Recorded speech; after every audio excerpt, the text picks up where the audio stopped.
আসসালামু আলাইকুম। যে আমরা একটা শতকরা অঙ্ক দেখমু, যে শর্টকাটভাবে আমরা শতকরা অঙ্কের সমাধান কিভাবে করব, তাই তা আজ আমি খুব সহজে আপনাদেরকে বুঝিয়ে দেব। যেমন ৬০ জন ছাত্রের মধ্যে ৪২ জন ফেল করলে পাশের হার কত? যে ৬০ জন ছাত্র একটা ক্লাসও আছে এবং ওই ক্লাসর ৬০ জনে পরীক্ষা দিছে এবং ৪২ জনে ফেল করছে। তো ৪২ জনে যদি ফেল করে, তো আমরা একটা সূত্র বইমু। সূত্র হইল গিয়া ফাঁস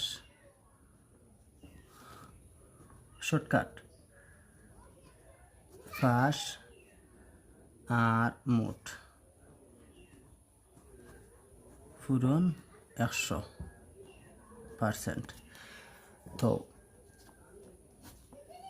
দেখো যে ফাঁস করছে কতজনে? ৬০ জনের মাঝে ৪২ জনে যদি ফেল করে, তো ৬০ থেকে ৪২ গেলে ১৮ জনে ফাঁস করছে, আর মোট হইল গিয়া ৬০ জন।